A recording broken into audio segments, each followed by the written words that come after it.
But I remember one day going on YouTube, and Jaycakes, who was one of the leader, he was the leader at the time. Yeah. Posted a video. FaZe Temperrr went crazy.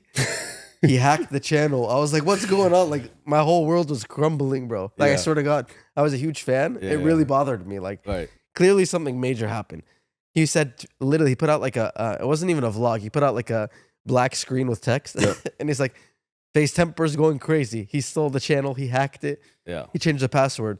And I remember going to the FaZe channel, like it looked different, and I was like, "It's all over." Like Yeah. And then like a couple days later, everything went back to normal. I think Jaycakes was just out. What happened?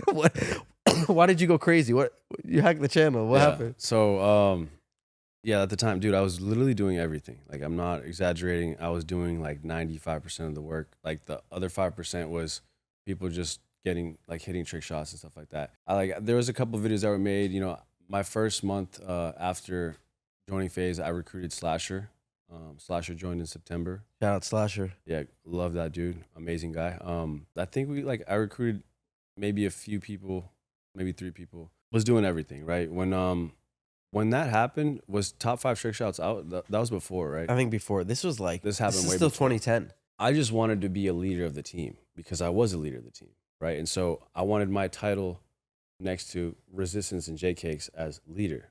But it's funny because I don't know if I even had a title or if I was co-leader, but I just knew like this after 8 months that I was the leader of the team. Like everyone just, you know what I mean? I handled everything.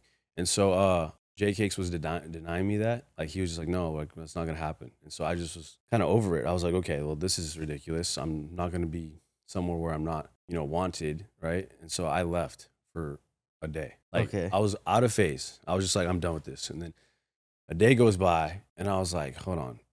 I love FaZe to death. Like first of all, the name FaZe Clan, like I don't know if I had already created the logo at the time. Do you remember? I don't think you did, but I want to get to that. I can't wait to talk about that. But yeah, so this is the first drama that happened though. Yeah, this was the first. The logo's the second drama. This is the first drama. And so I was in my head like, hold on, I have access to the YouTube channel. You're running it all at the time. I'm running. Keep in mind, by the way, for everyone watching, like back then, it was just a gaming trick shotting team.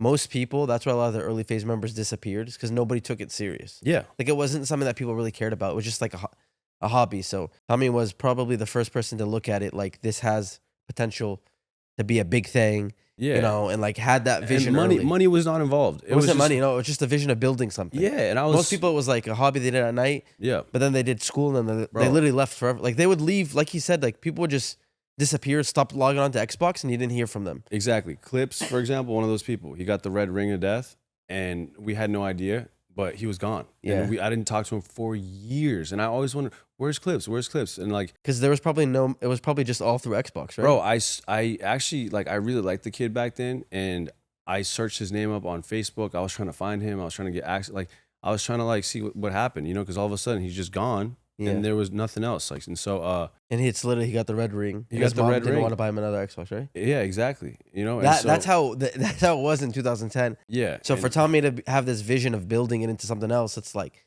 very unique. It's like Hex. Like Hex, bro. Like there's a reason that you and Hex and people around that time that are still here are here. It's because we're visionaries for that space, and so you quit for a day, then you started thinking like, wait a minute, I have the password. I don't want to leave. So I just changed the password and I just took it over. And did you kick Jaycakes out or? I don't remember. I think I don't know. I don't remember. Dude, because I remember I would log on every day, like seeing the name Jaycakes. I can't describe the feeling I have, but there's this feeling that I would get, and I could still kind of feel it when I would see Jaycakes or see a new FaZe video. Like it was so special to me. Like I remember in 2010 when you posted your setup video, Christmas Eve or New Year's Eve, I think it was. Yep. I remember it being like a New Year's Eve party at my parents' house. Yep. She used to always invite my cousins and whatever. And I showed one of my cousins your setup video. And I just like thought it was the coolest thing ever. Yeah. Like it was 2010. I so vividly remember watching your setup video and thinking it was the coolest. Like I was just like the biggest fanboy. So when I would just see Jaycakes post that, but I don't remember what happened after that, but you changed the password and then things just kept going. Yeah. So Jaycakes was like, I don't know. He was the villain in that story, right? Like he just did not like me for that reason. Like but he didn't do anything. Like if anything, Resistance did more. Resistance was the one that did the tryouts and stuff like that. But Jaycakes was just not like power tripping for no reason when he didn't do anything.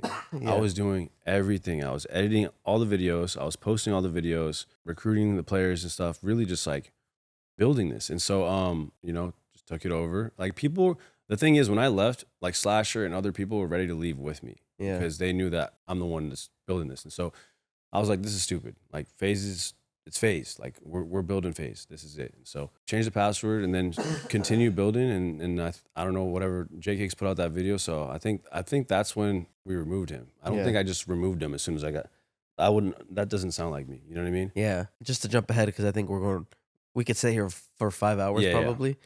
Last question I want to ask, like, can you drop some names from that time that people wouldn't know? C-Dub, Ghazi. Ghazi was Ghazi was legendary. Gutless was my like goat at the time. Gutless was sick. He was like the twitchiest player ever. Like this dude just kept spamming the Y button. Like depended on it.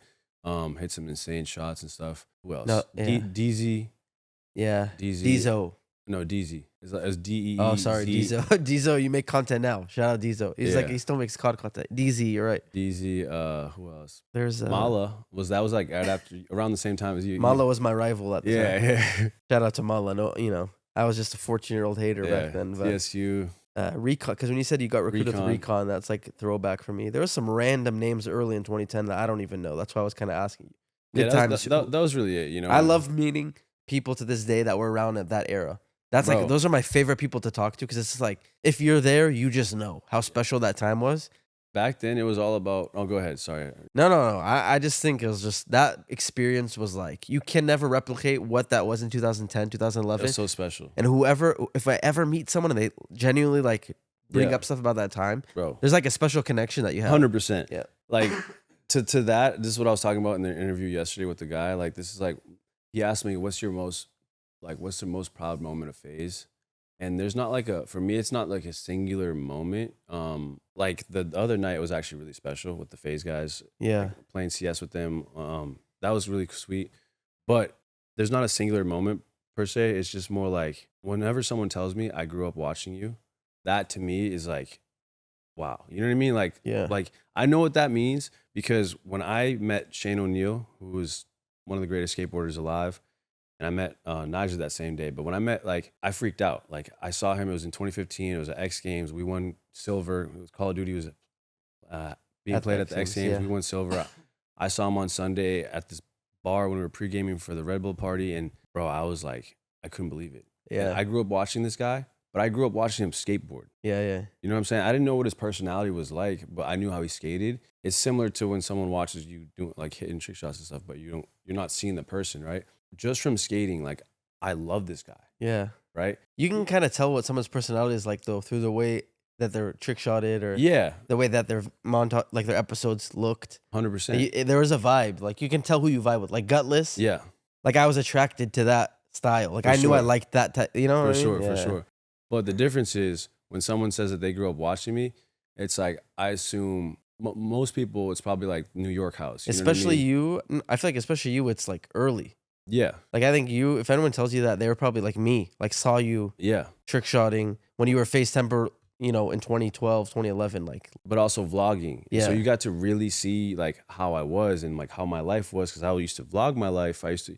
In high school, you used to vlog. Like, exactly. You know what I'm saying? You vlogged in 2012, like 2011, very early. So it's almost like you got to share the experience that I had growing up when I was in high school or post high school, and that, like, it's like almost like you were there with me, even though I have no idea who you are and I'm just might be meeting you for the first time ever, but you share that sentiment and that memory with me. So it's like, that's profound. You know what I'm saying? Like, that's something that's really deep, and just like you can't recreate that. You can't buy that. It's that to me is the coolest thing ever. Dude, it's so cool. And you know, I think for me, for a few years, we had some rough patches of FaZe, and I also had a point in my time where I just wanted to be like, live a private life. Yeah. But I think in the last few years, like, that's something that I'm like, even yesterday, like, meeting people like, this event was really cool because we meet people that are telling us that, right? For sure. And I don't know, sometimes I forget, like, I don't know about you, but sometimes I forget that there's people that are literally like real fans. Like, they used to watch when they were that little. Like you said, like, I grew up watching you. Like, we've heard it so much,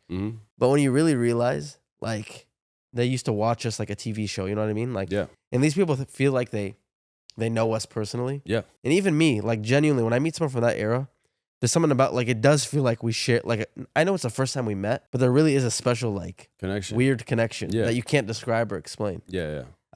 Such a cool time, bro. So it is that was my favorite part about this event, just meeting people. Like It's a beautiful thing. you know, like I think both of us probably to this day we still get stopped. I don't know about in Indiana, but you know, if you're in California, if you're going anywhere, chances are at least once every time you go out, you know, if you go to a populated area, someone still like looks at you. Someone knows they used to watch.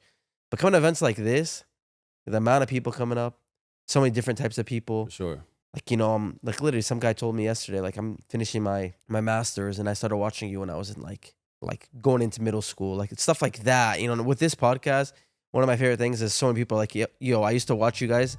And this is like the content that I love to watch now when I'm driving to work or I'm at work. And I'm like, dude, it's so cool. It's like They get to like we're kind of all like grown up together. For You sure. know? So